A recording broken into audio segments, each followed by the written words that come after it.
used many times as a salesperson, sales manager, owner of a company is it's the end of the month, right? Maybe the beginning of the month. And I'm going, oh, how did I get here? I don't have anything in the pipeline.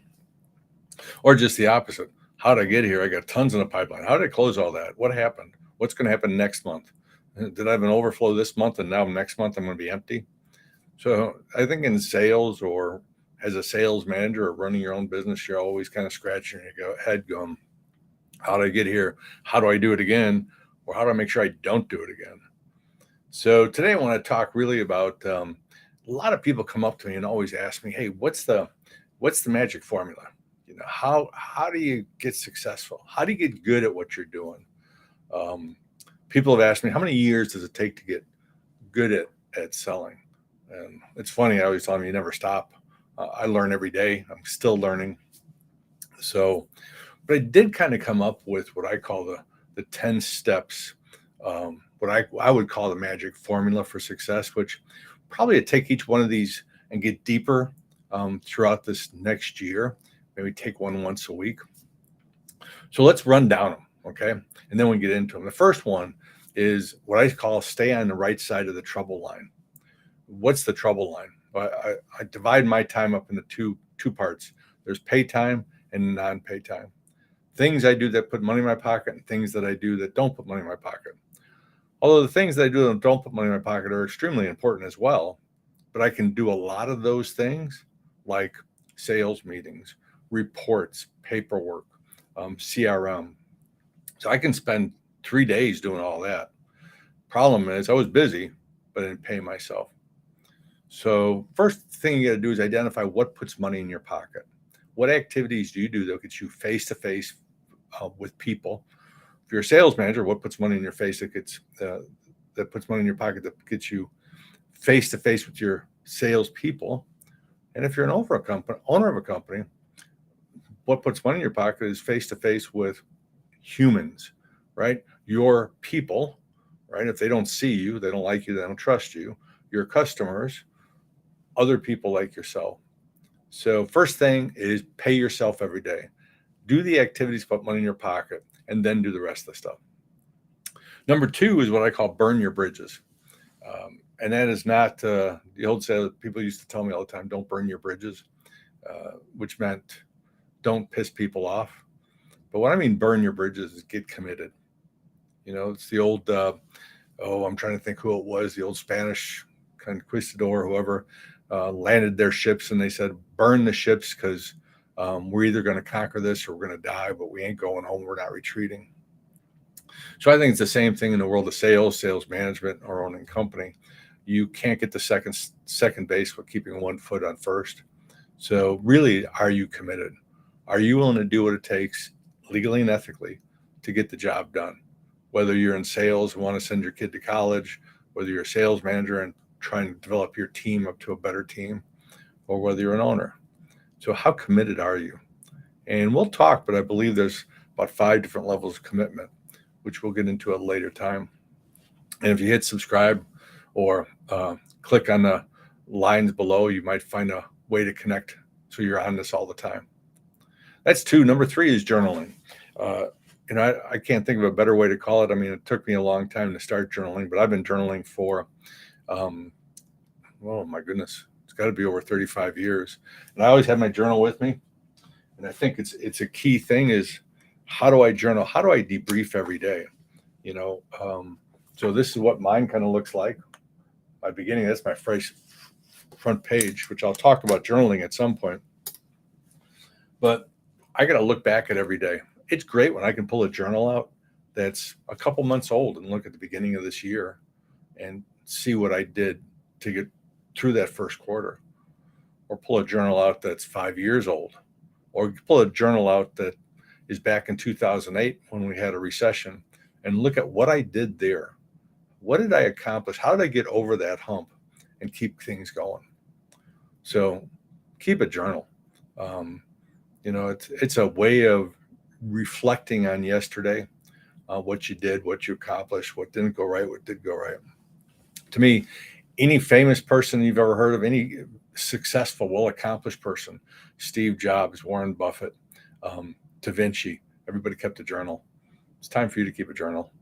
Uh, to me, that's probably one of the most important things, because with keeping a journal, you then get to my next step, which is 4, and that's becoming mentally and emotionally tough.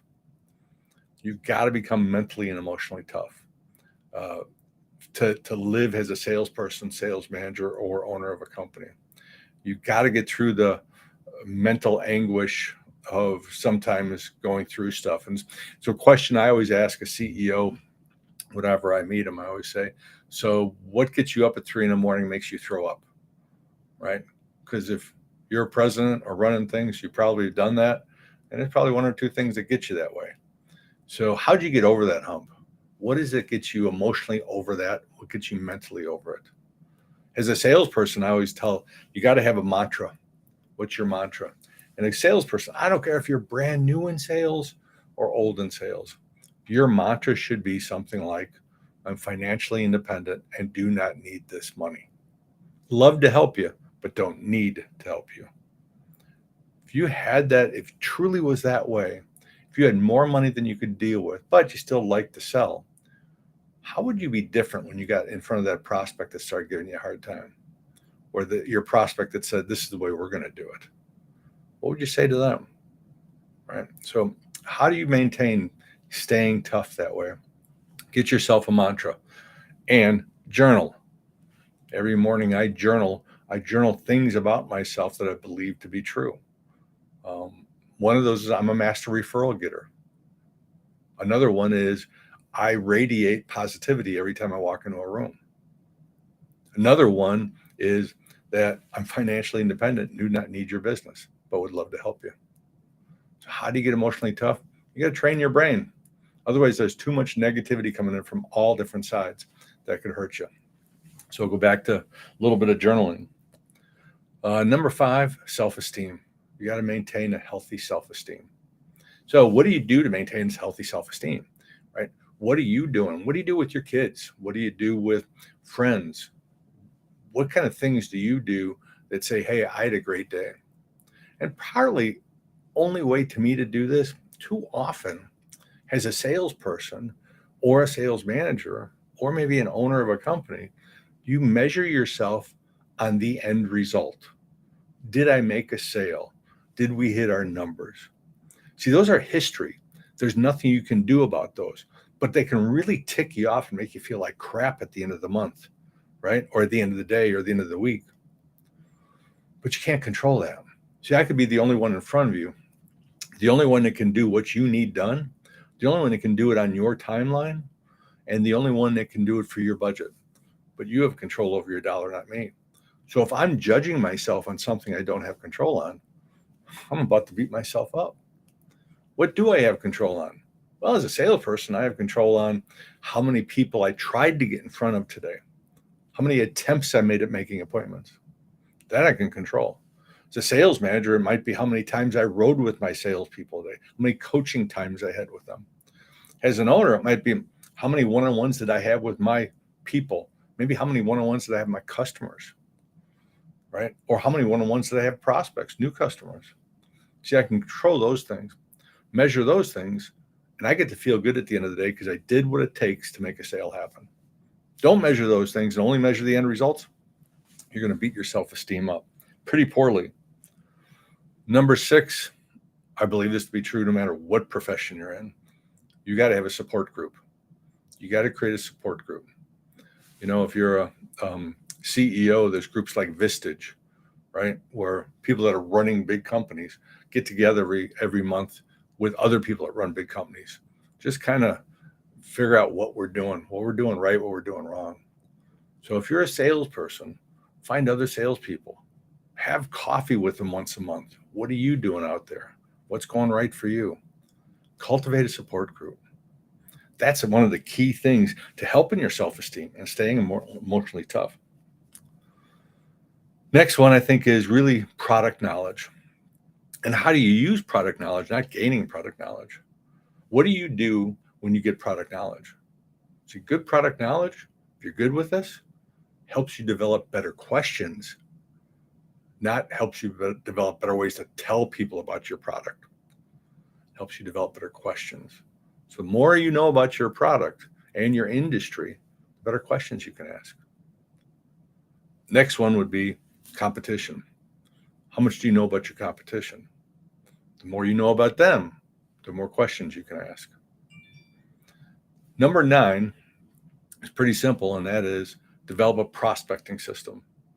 Always be prospecting. Yeah, even though some of you are really busy and you're good salespeople and got tons of business, then etch out a little bit of time for prospecting. You're brand new, you probably have to have a lot of time for prospecting. But even those of us that are really busy, how much time are you spending a day, a week, doing some prospecting? So when that one account that does fall off, you can refill it with something else you've been working on. And by the way, if you're an owner of a company and probably less than $100 million, I hate to tell you this, 60% of your time should be worried and thinking in about sales. Spend your time in sales. That's what makes the engine run. If you've got a company that's $10, $20 million and you're not focusing on sales, it's going to be tough to get through that glass ceiling to 100 million. And the last thing is have a selling process, a selling system. Instead of just throwing more stuff against the wall, which I did for many years, have a process. Understand your process. When I meet someone, this must happen next. This happens and this happens. Not just, I hope stuff happens. So have a process. So to me, those are the 10 things that create the magic formula of success. And we're going to get deeper into each and every one of those over the next several weeks. Until then, good selling, good managing, good running.